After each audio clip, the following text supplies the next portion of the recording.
Hello children, so let's start with the exercises of lesson number 20, the nightingale and the glowworm. We have already done the comprehension, now we are left with the question answers.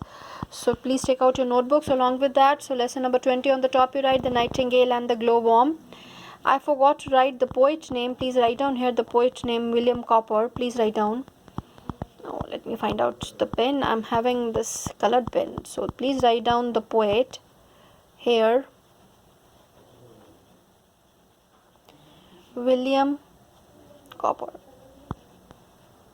Okay, so let's start with the question answer. So the very first question is, what logic did the glowworm use to persuade the nightingale not to eat him? The glowworm told the nightingale that if they admired each other, the glowworm told the nightingale that if they admired each other, they would not harm each other, because the divine power had created them and given them their talents. So this was in the glowworm, this way persuaded. The glowworm told the nightingale that if they admired each other, they would not harm each other, because the divine power had created them and given them their talents. So next question is, according to the glowworm, which gifts did he and the nightingale have? According to the glowworm could shine and nightingale could sing. So please write down the questions from the book and write answers from this notebook. Okay, I'm going to pause the video after some time. I'll put my camera over there. You can pause the video and then you can play after writing. Now the second question, what were the gifts to be used for? The gifts were to be used to beautify and cheer the night. The gifts were to be used to beautify and cheer the night. Who had given them these gifts? C part. Who had given them these gifts? God had given them these gifts. So the simple answers are there. Then, did the nightingale eat the glowworm? And why? You have to write yes or no. No, the nightingale did not eat the glowworm, because he persuaded the nightingale with his logic thoughts. You remember in the first answer we have written those logic thoughts. So no, the nightingale did not eat the glowworm because he persuaded the nightingale with his logic thoughts. Then exercise C, think and answer. What do you think is the message behind the poem? As I've told in the beginning of the poem, the message in the poem is that all creatures are equal, full stop, all have unique talents and contributions that they make the world a beautiful place.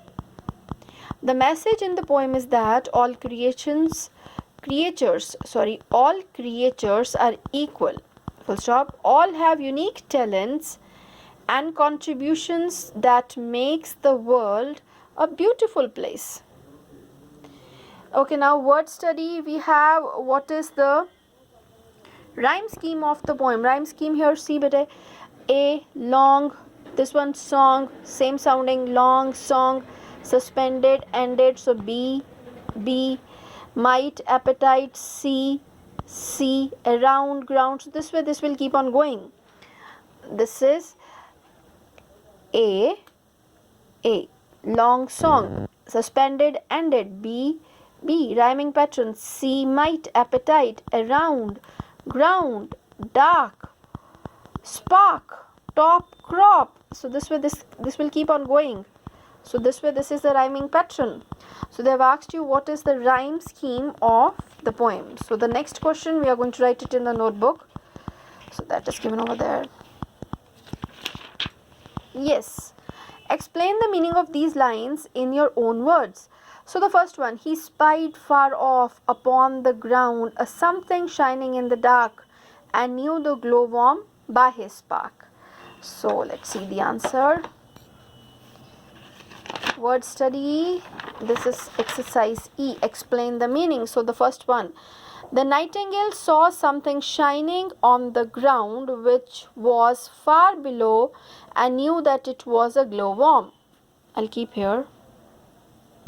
The nightingale saw something shining on the ground which was far below and knew that it was a glowworm. Number 2. You would abhor to do me wrong as much as I to spoil your song. Abhor means hate. The nightingale would not harm the glowworm as much as the glowworm does not want to spoil the nightingale's song. The nightingale would not harm the glowworm as much as the glowworm does not want to spoil the nightingale's song. So this is that, would not harm the nightingale. You would abhor. Abhor means dislike, hate. You would dislike. You would not harm the glowworm. The nightingale would not harm the glowworm as much as the glowworm does not want to spoil the nightingale's song. So this is all for this exercise. So keep your notebooks neat and write very properly. You can even draw the pictures if you really like. There are so many nice pictures. So okay, all in this video. Thank you. God bless you.